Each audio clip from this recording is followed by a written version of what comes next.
Chapter 7 Human Rights.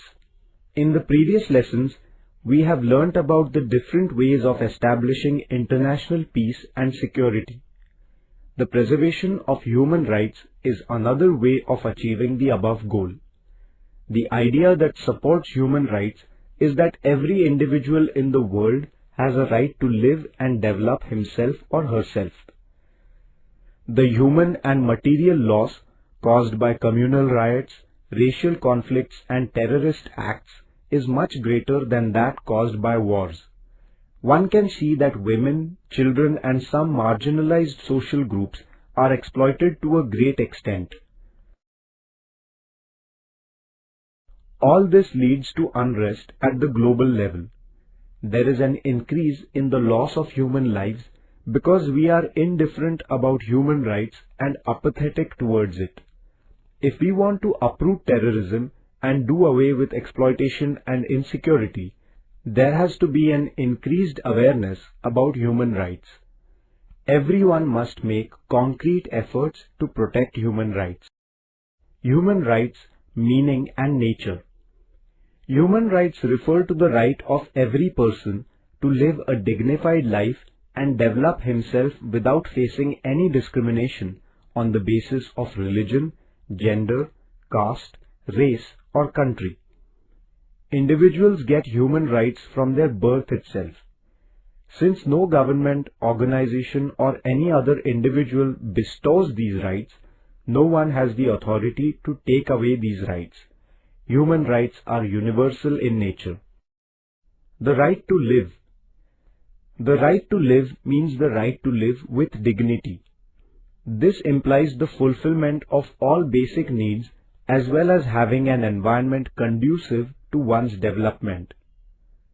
Freedom of thought, expression, religion, etc.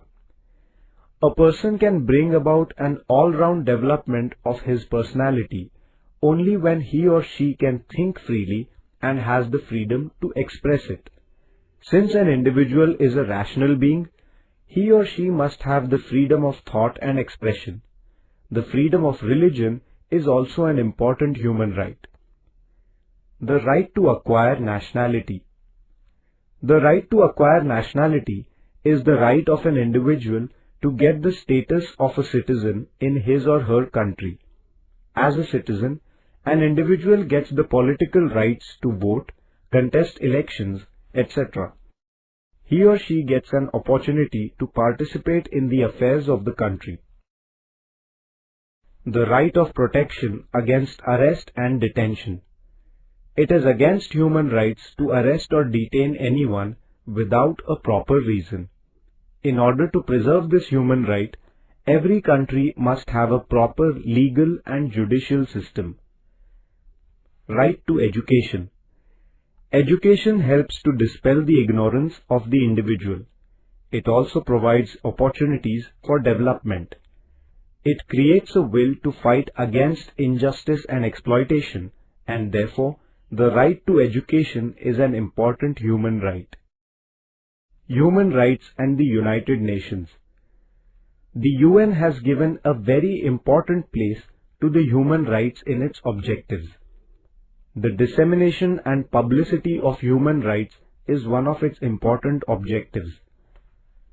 On 10th December 1948, the United Nations proclaimed the Universal Declaration of Human Rights and laid the foundation for these rights. This declaration has a total of 30 articles. Some of the important articles are given below. All member countries of the UN are expected to give these rights to their people. 1. Everyone is entitled to all the human rights without any distinction on the basis of gender, religion, race, etc. 2. Everyone has the right to freedom of movement. 3. If a person feels insecure in his country, then he has the right to seek asylum anywhere in the world. 4.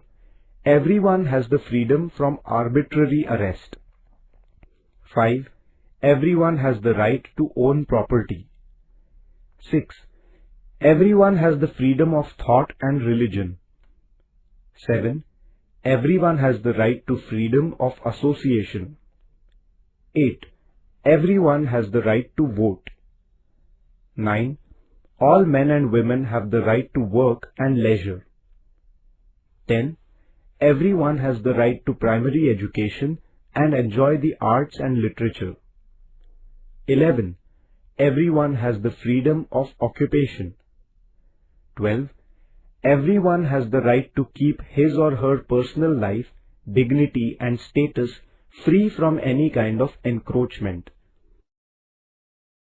It is necessary to establish organizations and create movements in order to nurture human rights and to avoid encroachments on them. This would help in preserving human rights in a more effective way.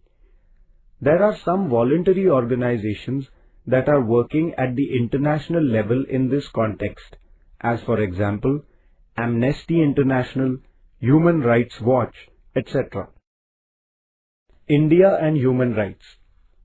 The Universal Declaration of Human Rights was proclaimed when the Indian Constitution was being drafted. India took cognizance of the same and brought in the spirit of the declaration in our Constitution. The human rights came to be included in the fundamental rights and directive principles of the state policy of the Constitution of India. National Human Rights Commission. India has devised many methods for the protection of human rights. One of these is the establishment of the National Human Rights Commission in 1993. Structure. There are 6 members and a chairperson in the National Human Rights Commission, NHRC. A retired judge of the Supreme Court is appointed as the chairperson of the commission. Judges from the Supreme Court or High Court, retired or in service, are appointed as members of the commission. The chairpersons of the National Commission for Minorities and National Commission for Women are members of this commission. Also, 2 experts who have actually worked in the field of protecting human rights are also members of the commission. Functions. This commission investigates into cases of violation of human rights anywhere in the country. The important function of this commission is the protection of human rights. The state of Maharashtra has also established a Human Rights Commission.